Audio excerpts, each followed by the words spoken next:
All right, I'm back with another topic here.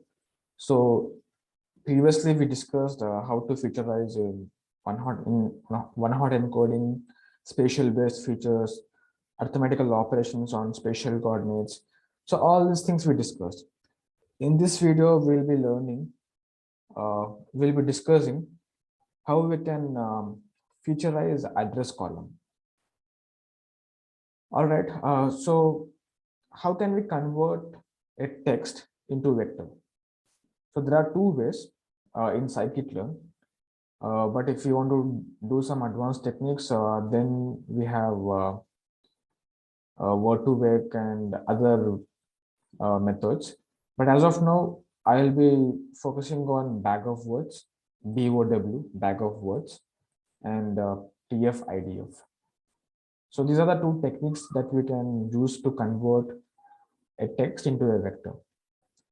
So bag of words is similar to one-hot encoding, but uh, it just counts in one-hot encoding. We see ones and zeros, but here we see the count of the word that occurs uh, in the whole documents. Okay, so in this function I have these many parameters: data frame, column, target equals category, right vector equals true, and k best equals 20. Okay, these are the default values given to these parameters. And here I have the model name, which is nothing but a string basically, and print model. So here we have a column, right? Basically, this takes address name, address column. So just get the column, okay, and then use some conditioning in order to avoid continuous training. So what we can do, when we are running this code for the first time, we can let the model train and get the features. Once it is done, we can save the vectorizer or model. And next time when we are running again, when we are executing this code again, we'll make sure that it won't train again. That's the whole agenda. And that's why we are using this if else conditioning. If not, os.path.is file. If there is no models file, then train the model. So basically get the count vectorizer, feed the data to these documents, nothing but the address column. And then once we train, we can write that vectorizer into a pickle file. And that's the whole point here, saving the models as a byte form. And after that, get the features. df call features equals vect dot transform raw documents. Nothing but these documents.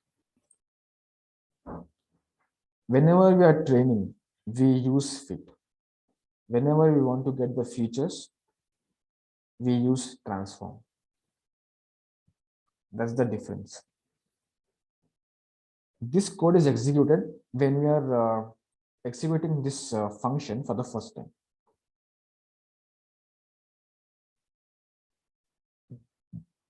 Excuse me. Next time when we're executing, we don't want to train, right?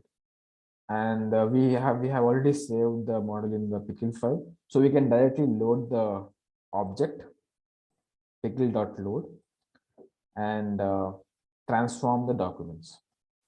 Simple, same stuff here. Now the point is that we have 8,70,000 rows. Okay, and if we apply this method, we end up getting more than 2,000 features. So we don't want to do that. Instead, we want to select the best features out of 2,000, which can actually contribute to the target variable.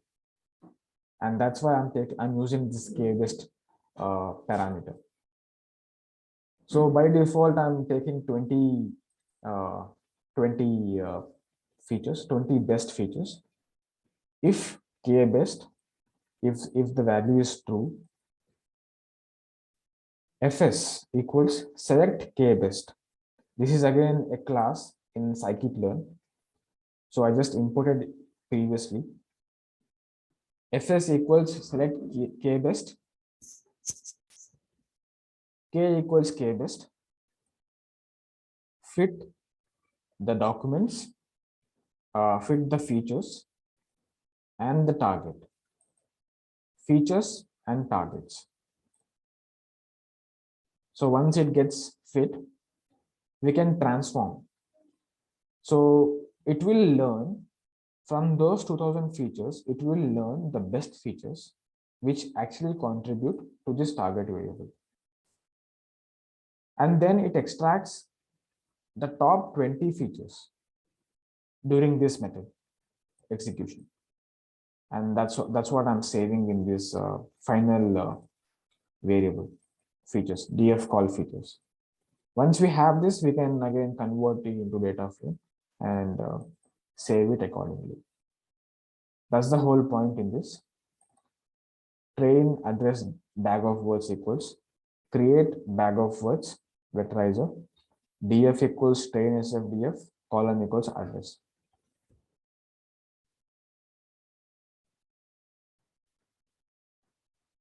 This is the representation of a bag of words.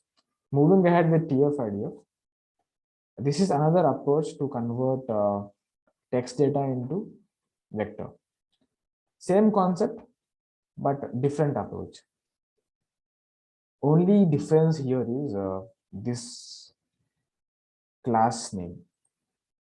Only difference is that. So this here it's tf-idf vectorizer, but here it is a count vectorizer. Rest all is same. Only differs is the vector name, model name here. Here we have vect DOW.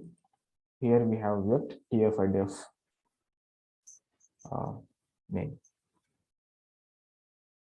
Fit the data, dump the object in pickle, and then transform the data, get the features. First time execution, it will execute this.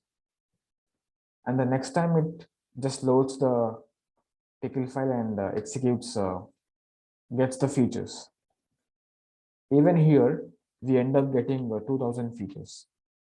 But to avoid that, we can simply select the best features that actually contribute to the target variable. And that's how this code is used for. Once we have this, we can again convert into data frame and save it. So I'm getting the tf-idf vectorizers features here in this block, in this cell. So we are done with the feature engineering part.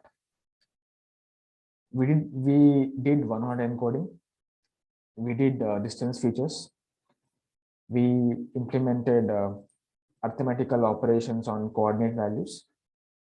We just discussed bag of words and the tf-idf.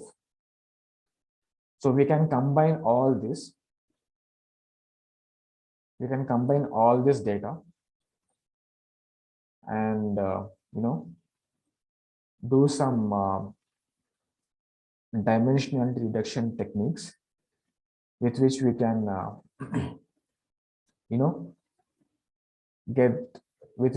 get the best features and see how the data is distributed.